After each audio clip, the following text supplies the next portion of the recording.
Well, good evening. As folks start to arrive and as we start to connect tonight, this is going to be an open forum for us to discuss the plan that we have come up with to engage in-person worship. This is not a Bible study time for us. This is not a worship time for us necessarily, although we want everything that we do to honor God. But tonight, what we're doing for this short period of time is we're going to discuss the in-person openings of our worship service. Hey, Rita, glad that you're here and glad that you and Ross are doing well. I hope you're staying safe. I see we got some folks on Facebook. We got some folks on YouTube. If you have a comment or a question, I want you to make sure that you know you can give those to me. That's why we're here. That's why I wanted to have this time with you. I will say the time is limited. I would love it to be a half hour. If we have to go a full hour in discussing things, we can, but I don't think that we need to probably go that long. And I have a youth event that we're going to be doing tonight with our young people. And so I need to make sure that I have enough time to prep for that at 7 o'clock. It's been an active day here at Second Baptist. We've had some fun.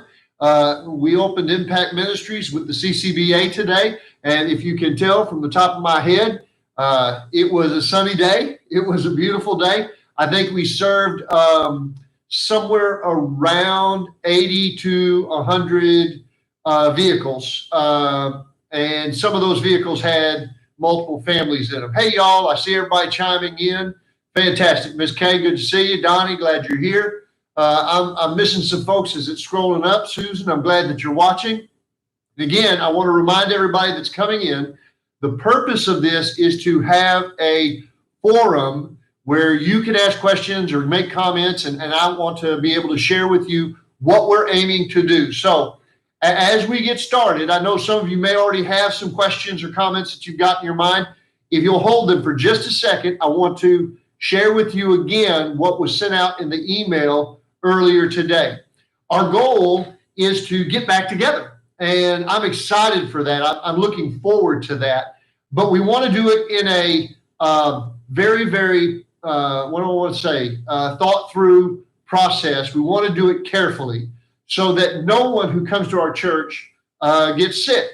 Now, I know there's a lot of folks out there in the community, and they'll say, oh, it doesn't matter. You know, it's just the flu, or it doesn't matter. It's just a minor thing. Or there are some Christians who say, hey, I'm ready to go. I'm not worried. But if I have a visitor who doesn't know Jesus and they come to this and they catch the virus and we're expediting the process for them to go and meet God. Hey, Susan, I got a little burn today when we were out there helping the CCBA.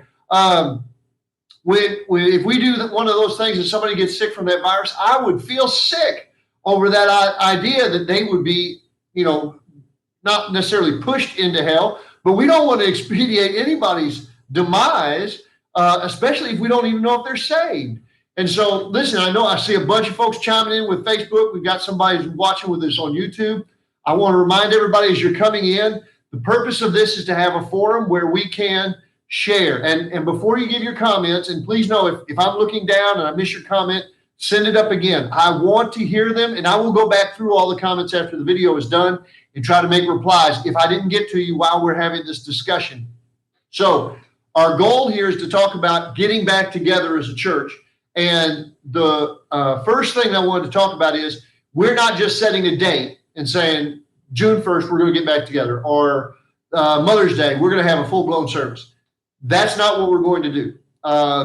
It's not a smart thing, I think, for us as a congregation. I'm not going to judge any other church in the way they're going to handle things, but I'm going to say for us, with our people, it would probably not be a wise decision. I want to protect our people as a pastor. I love them, I care for them, and I don't want anybody to end up catching something just because we're so anxious to jump back into the saddle and get moving. So with that said, there's two conditions under which I want to start talking about or engaging in-person worship.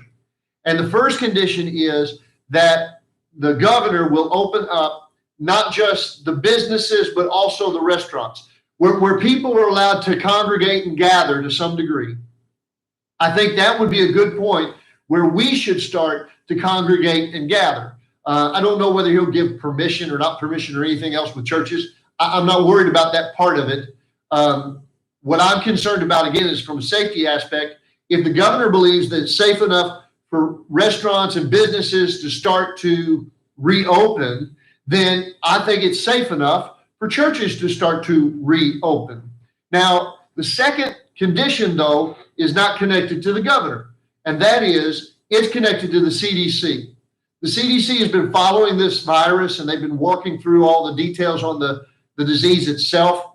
And one of the things that they did when they were ramping down is they jumped. They jumped from everybody can get together to 50 people can get together. I mean, there was no mediation in that. They went from stadiums to no more than 50 people. And my guess is as they go back up, it may be a little more incremental than that. It might be 50 and then 100 can, then 200 can. It's probably going to be a little more incremental as they get it back. They took it fast, but I think they're going to get it back slowly as they watch this virus. And so because of that, what we're going to do is as soon as they say 50 or more can gather, that's the CDC, if they say 50 or more can gather, then we as a church will begin to have in-person family worship. Now, the term family is important here because in the email that I sent out, and I'm sorry, I made screens and a bunch of other stuff, and I didn't realize when you flip cameras around to do this, which is a selfie camera thingamabob, it turns everything backwards, I think, on the film. And so all the words would have been backwards. So anyway, I apologize for that. But in the email, it states, if the first two conditions, governor opens up businesses and restaurants, and the CDC opens up for 50 or more people to gather, then we're going to start looking to engage as a church with ministry as an in-family worship service. And the way we're going to do it is really simple. I talked with Keith and Lori, and I talked with the deacons and the trustees, and I've talked with Bill White. And I said, hey, we've got to be able to get back together. How are we going to make this happen? As soon as these things are given to us, how do we get the green light to go? And so the discussion was very simple. If they tell us we can have 50 in a building, 50 is a gathering. And by the way, I'm interpreting this. I want you to understand per building, okay? Because we'll talk about that when we get to Sunday school. So if they say we can have up to 50 in a building, then I want to have 50 in our building. Now, they have never said whether that 50 includes the actual workers of the building, but it is my guess that they mean that. So I can't include the preacher who has to show up or the music minister who's going to sing. And that means if I put a praise team up there, I've got less people in the pew. And so what we're going to do is it's going to be me and Keith and Susan. I know Susan's watching. God bless you. You're going to be playing some fingers off now. And then we're going to have also Bill White as a custodian. We'll have Sandra doing the screens. Keith requested that specifically, and I think it makes good sense. It's just simpler for us not to have things that we're handing back and forth between people. And that makes sense. If we're using hymnals, people could be grabbing the same hymnal from one another, and we don't want to do that. So we'll have those individuals plus a sound person. And that'll put us right about 45, 44 people that we can put into the pews. What it'll mean is we can't do TV live. We won't do Facebook Live. We won't do YouTube Live. What we'll do is we'll pre-record a service that will be an awesome service. And I promise you, we will give it our very, very best. And we will do that midweek. Hence, we won't have midweek services for a little bit. We'll be recording that midweek so that we can broadcast it on Sunday. And then on that Sunday, starting at 8 o'clock hour, every hour we will have a service with up to the 50 people in a building. So if I can get 44 in the building, I'm going to sign up 44 people that first hour, 44 people for the second hour, and on down the line. And as people fill up those hours, then we will keep making more services. I don't want to tell y'all we're going to have 3 services. I don't want to tell you we're going to have 6 services. I'm going to tell you, we're going to have the number of services we need to meet the need of our people. So if there's somebody who wants to hear the gospel and there's somebody who needs to be able to sit down and have some good worship and praise and somebody praying over them. If there's somebody who just needs to hear the good news of the scripture, we want every individual to get into one of those services. And so we're going to schedule services by the numbers that fill up. Now, I want to take a caveat here because it wasn't in the email, but I want to say this so that everybody follows this. Hey, Patricia, I'm glad you're here. Mary Jo, if you can ever get back down here, you're welcome to come. One of the things that was not in the email, but it is an absolute, because I know this church, I know the heart of this church, I know the people of this church. Let's say you signed up for a service, I don't know, the 9 o'clock service, and you show up and it turns out that we got all 44 filling the slots, but we have a new family that just arrived and they don't know the process. They don't know anything about signing up for a service. They don't know anything about how it is that we're working this process with them. All they know is that they've gone through a pandemic. They want to hear the good news of Christ. And so they want to come in to visit with us. Hey, Alan, I'm glad you're here, brother. With that understood, if we see anybody who's coming in and there's a visitor that needs to hear the gospel, listen, hey, David, I'm glad you're here too, Mary Jo. I'm glad you told me that. I want you guys to know that I know this church, and I know that there's not going to be a single soul in this church who's going to look at me and say, wait, I signed up for this service. I intend to be here. They're going to have to wait. If I have a soul that comes in that's a visitor to our church, or they are unsaved and they've arrived, listen, they're coming in and they're going to be a priority for our church.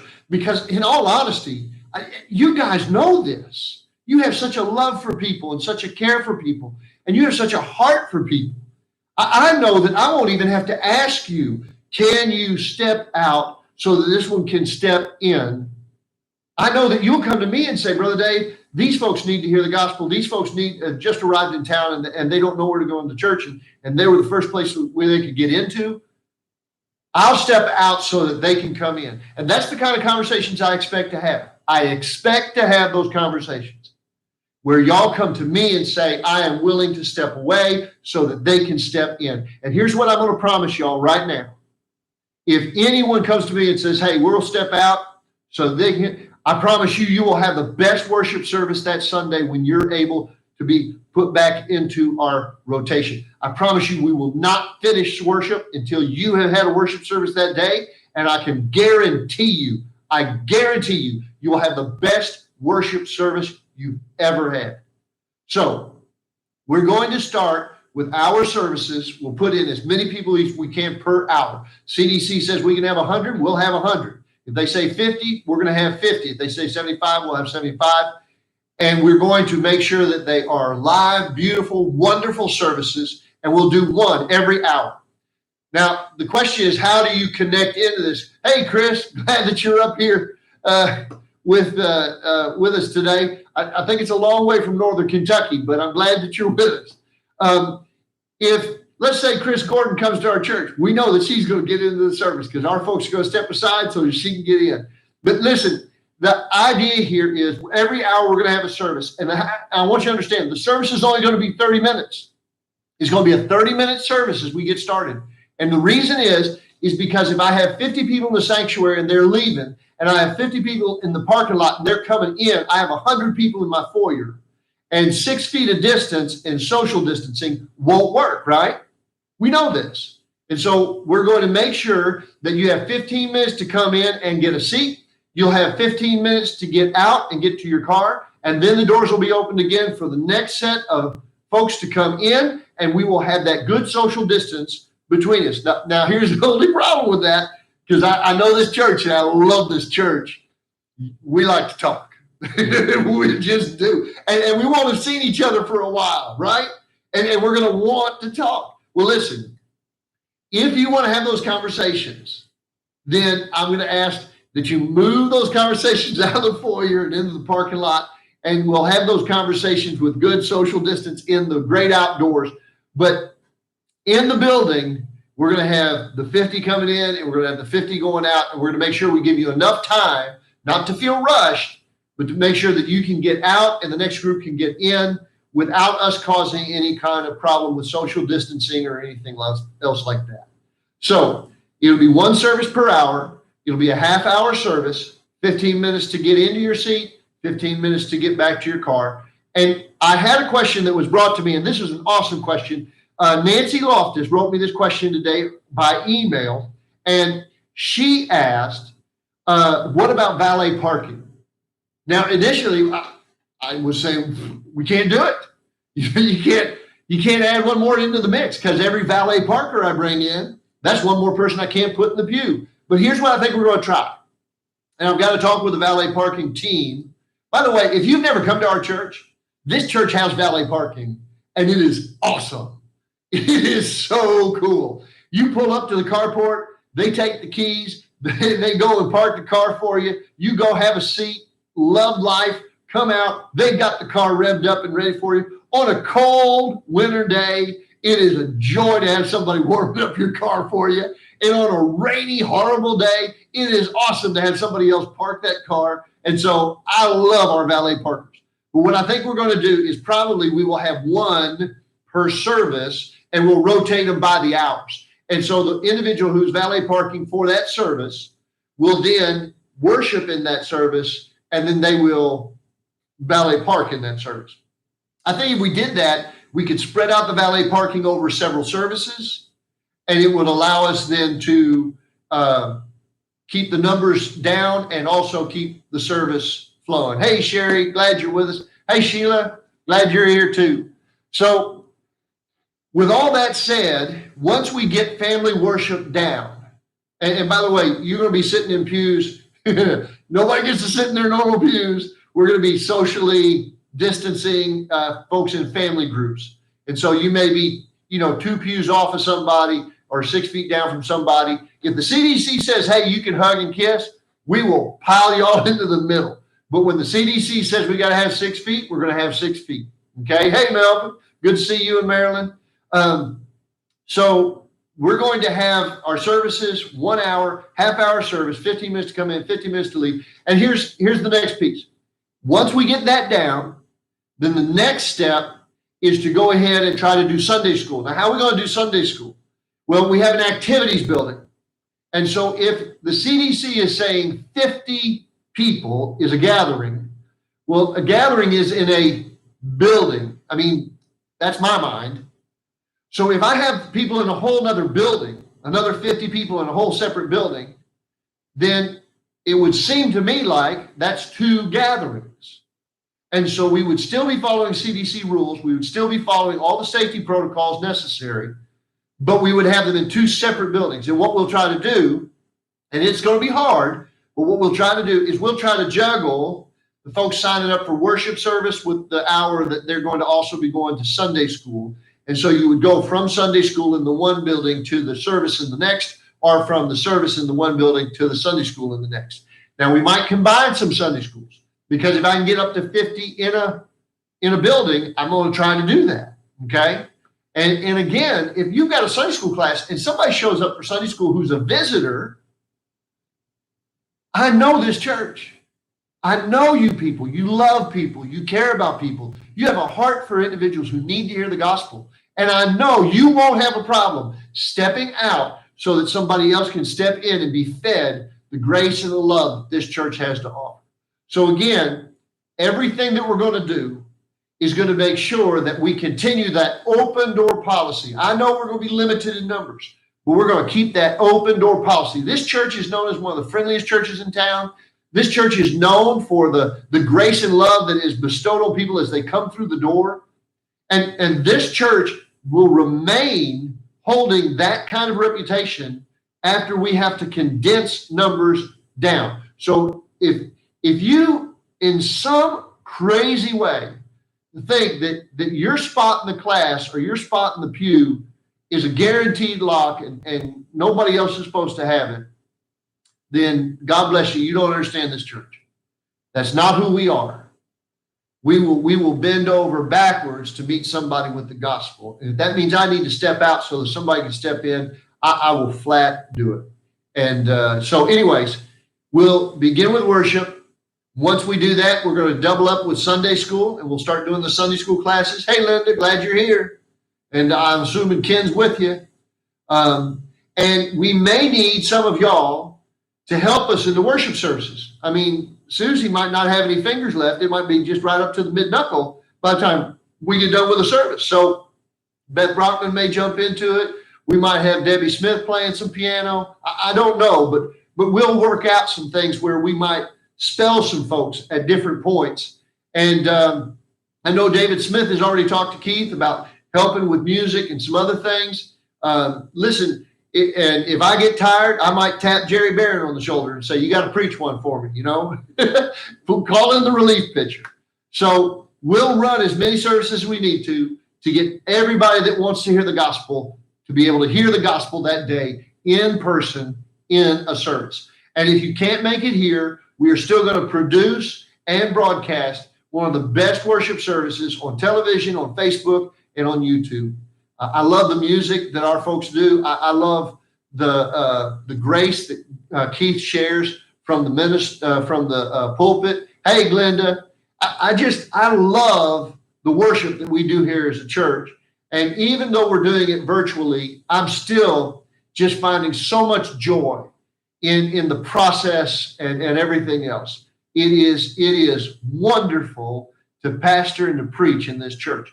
And so on Facebook, YouTube, and on television, we're going to make sure that all good stuff continues to flow forward. On our Wednesday nights, once we got Sunday school and we've got worship going, then we'll look at our Wednesday night midweek services. But even when we transition to midweek services being in person, we will probably still do a Facebook Live, YouTube, and television service on Wednesdays. Now that we've started it and we've got folks who are connecting with it, it would be irresponsible to not continue to share the gospel in that way. And so we're going to continue to share the gospel through the mediums that we have. We're going to do it cost effectively. We're going to do it to the best of our abilities. And so we're going to make sure that we continue what we have started through this online process. Now, with all that put out there, I have yet to see, I've seen a lot of folks saying they're watching. I've seen some hello pastors. I've seen some waves. I love all that. I saw one person who said, seems like common sense. I would say that it is. And I hope that it is. Do you have any questions? Do you have any concerns about that process? Maybe you say, well, are we going to have to wear face masks? I don't know. That's the CDC's decision on whether or not it's required. If they tell us it's required, then we do what is required. If they tell us, it's just a really good idea, well, then our people have really good brains and they can make really good decisions. Mary Jo's giving me a question here. She says, I like all the rest of you too, but cannot comment on some. I'm not sure what that means. Okay. I'm assuming she likes everybody too. So what we have going is a process by which we're hoping to be able to start in-person worship. Now, what's the date for that? Again, 2 conditions. Governor Chain opens up businesses and restaurants, and the CDC says up to 50 people. That's when we've got the green light, and that's when we'll start. I will also say that if we reach a point where something changes, there are always variables that can change. I don't know. Maybe the governor passes a full-out law and says churches cannot meet. That's going to change how we handle things. I can tell you we're still going to meet, but I don't think he's going to do that. But I'm just saying if there's some crazy variable that we don't anticipate, then yes, we'll adjust for that variable. But from what we are hearing now, from what we're being told now, I think that we've got a decent plan. Miss Kay says it sounds like a good plan. That's awesome. That's awesome. Thank you, Miss Kay. And you know what? That's high praise because she has run some large organizations and had to handle a lot of things. By the way, Miss Kay, be praying for Chris. He's taking over the reins there. He's trying to finish up what he's done at Christian County. You know all about that stuff. And I'll tell you what, he was a cool cucumber when he came into the office the other day. He's handling it all, and he's taking care of it all. But, man, I can't imagine the stress load he's under. I pray for him. Absolutely. So, Miss Kathy, what you got? He says she trusts us and the staff and the deacons and the trustees and Bill to make the right decision. Oh, that reminds me. Yes. Bill White is going to be on Sundays. When we start doing this, I've already talked with him and he's good to go. He will be working an 8-hour day on those Sundays so that we can make sure we're sanitized between cycles. Cynthia, I can't wait to get back together either. Absolutely. I'm ready for this to happen. I really am. But Bill White will be working. So if you see him not in service, it's because he's going to be working, just like Keith's going to be working and I'm going to be working. We're all going to be working. And we're blessed in that Bill is both a member of our church and he's a custodian at our church. And so he has a love for our church as well as the job responsibility to serve the church. And so he's going to be helping us sanitize between services on the cycles that we do. We'll probably only have one set of bathrooms open just so we keep it simple. And with a half-hour service, we're hoping that a lot of folks won't necessarily even need them. But we'll be working on that. Once we open up the activity center, we're doing Sunday school. It may change some things because I'm not sure that Bill will be able to sanitize both between cycles fast enough. And so we may be asking for volunteers in that process, but that's down the road. That's down the road. Today, all we've got is this one plan and hopefully a step forward. So does anybody else have a question? We're coming up on a half hour and I don't want to keep anybody from anything they need to be doing. I know it's a beautiful day outside and we are going to have a youth event. Just so that you guys know, the youth event we're going to be doing in the parking lot is one that I've already called and talked to somebody in the police department and said, this is what we're doing. This is how we're going to be doing it. Do you see issues with it, problems with it, things like that? And they simply said, no, it looks like you've got it good. If this changes or this changes, there could be some problems there. I said, we'll make sure those things don't happen. And so we're going to have a youth event. Now it's going to be like a drive-in service for us with our youth, but they're going to, I hope, have a really good time and they'll at least be able to see each other from the cars. And we're going to have a little youth fellowship here tonight. So pray for our youth as we get to do that tonight. And we're trying to keep connected with everybody that we can. We're trying to lift up everybody we can in prayer. There's a lot going on. I tell you what, we're busier and busier. And that's a good thing. That's a good thing.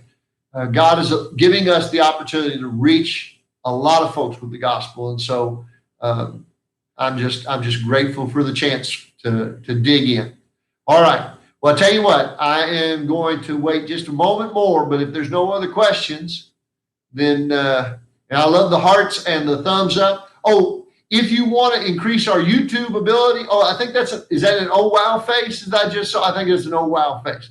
So if you want to increase our YouTube ability to minister, we have to have 1,000 subscribers before we can move off of the laptop camera that we're using right now, or I think it's also called, you can buy a webcam that you attach to it. So I don't know if we can reach 1,000 subscribers. We're at 21 or 22 right now. So only 988 more to go or 78 to go. And so anyways, if you want to subscribe to our YouTube channel, you can do that as well. You can hit the like button on everything that's going on, and that helps share what it is that we do. But if you guys don't have any other comments or questions, I know there's some lag between when I talk and when you hear it. And there's some lag between what you give and what I see. But I'm going to wait just another second, and then we'll hit it. I see Linda Fuller's got her face. It looks like an okay sign. That's fantastic. All righty. Well, we're coming right up on 30 minutes, so I'm going to go ahead and say we're going to close out. I would like to close out with a word of prayer, and I'd like for y'all to join me as we pray that God opens the doors for us to start worshiping together. Let's pray together, all right? Lord, I thank you so much for tonight. I thank you for the privilege of being able to be in your house and to serve you. But Father, I pray to fill your house with voices of praise. I pray to fill your house with individuals who love you and care for you. I pray to fill your house, Father, with those who need to hear your gospel. And Father, have to get that done. Lord, let us get it done. Father, help us to get to the place where the doors are flung open again and your people can say like the psalmist, I was glad when they said to me, let us go into the house of the Lord. In Jesus' name I pray. Amen. Thank you guys so much. God bless you. Be praying for you. And we look forward to catching up with you again. We'll have services this week. Starting 8:30, we'll have Sunday schools. 10:15 will be worship, and it's going to be a great time in the Lord. I can't wait to see you guys from Second Baptist. God bless you.